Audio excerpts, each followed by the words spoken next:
Hi everyone, this is Laura Campagna, the Wednesday Witch, and I'm here with your tarot forecast for the Taurus New Moon. So we are at the peak of spring in the Northern Hemisphere. We just celebrated the festival and fertility rite, Beltane of High Spring, which is a highlight of the year for the witches and pagans who like to dance around the maypole and make manifest our dreams. And Taurus is about the earthly embodiment of what we desire. So there is a calling forth and a calling in, and also an opening to receive, and a delighting at everything that has grown and bloomed and blossomed since the start of spring. So where I live, it's the Lilac Festival. It's incredibly delicious smelling. There is just little animals running around that were not present a few weeks ago, and we're reminded to slow down and enjoy what's good about life. Taurus is connected to resources, money, labor, some of our basic needs like food and security. And we begin this tarot reading with the Six of Pentacles. So the Six of Pentacles is about giving and receiving. And often folks can have a proclivity in either direction. So either we really have an inclination to give, we see that there's a want or a need, and we feel that impulse from a place of open-hearted generosity to provide if we can. But there's also a dynamic that people can get into in relationships and families and things where one person is always receiving and the other person's always giving, and the person who receives isn't good at reciprocation, and the person who gives doesn't actually know how to ask for what they want or get their basic needs met. They might be giving from this place that is out of obligation or guilt, or feeling like they need to prove themselves in some way. So the Six of Discs really asks us to consider a sense of worth, and if we are always receiving, how does it make us feel to be on that end of things? And do we have something or someone that we could give to? And if we are often the giver or the benefactor, in what ways can we get in touch with what we might like to receive from the world or our community or other people?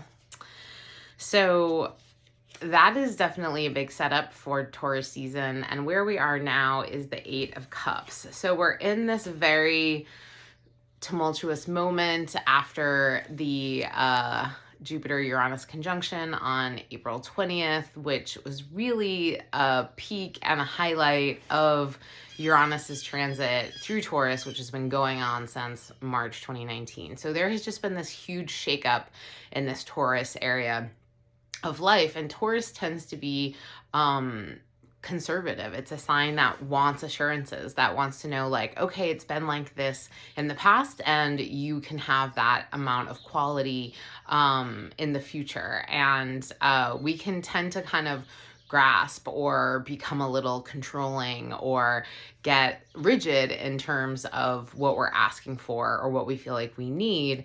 And the Eight of Cups is the situation that we walk away from because we're not actually getting our emotional needs met. So there is a dynamic here with Saturn and Pisces that is just going on for the next several years and is lending a supportive sextile at this new moon, really asking, are you sacrificing what would be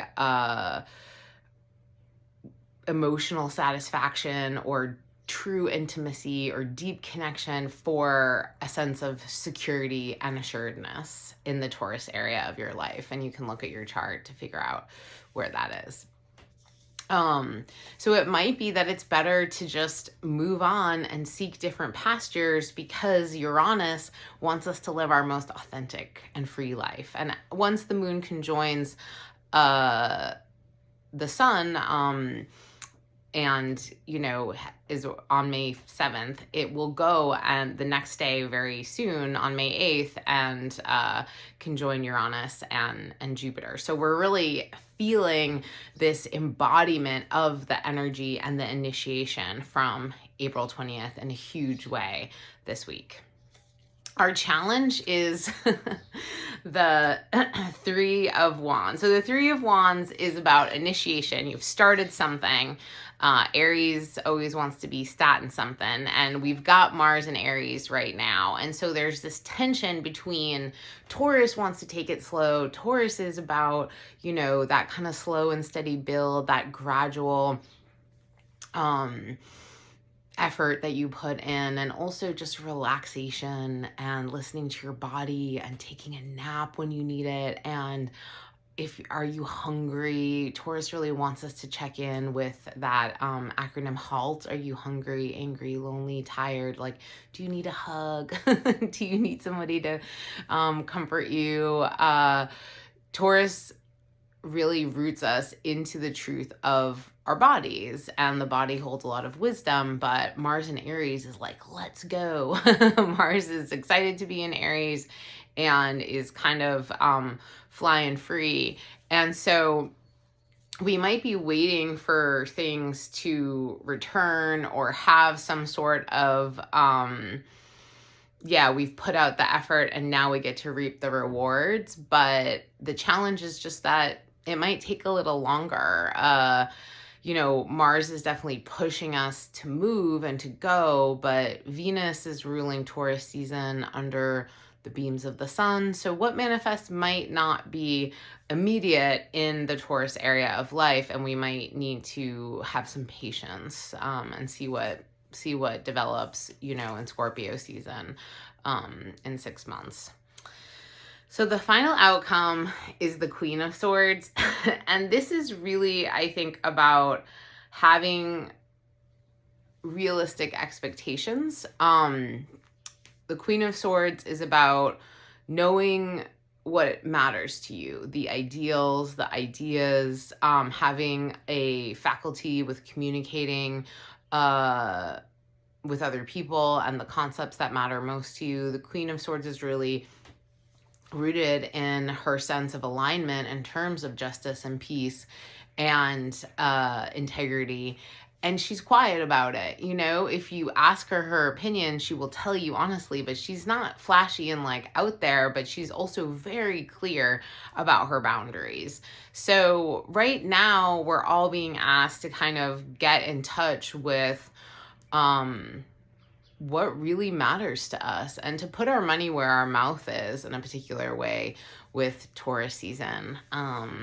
And I know for those of us that have been posting in support of Palestine on social media, there's been hiding of social media accounts and things like that. So, you know, there's really this question of what do you believe in and what is right for you in terms of embodiment of that. And we see that with the student protests. We see that in a myriad of ways right now. So the Queen of Swords reminds us that if we know who we are and we know what matters to us and we're aligned with those truths, those innate truths about our heart and ourselves, then we don't really need to argue and prove anything. We just take action from that place of centered alignment.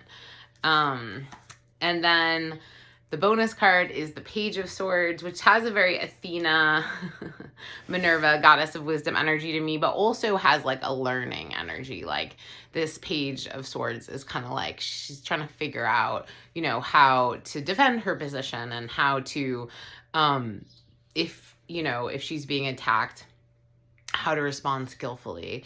And Taurus is very self-protective. Taurus can really get into a sense of, well, if this, then that, and I need to, you know, have things a particular way.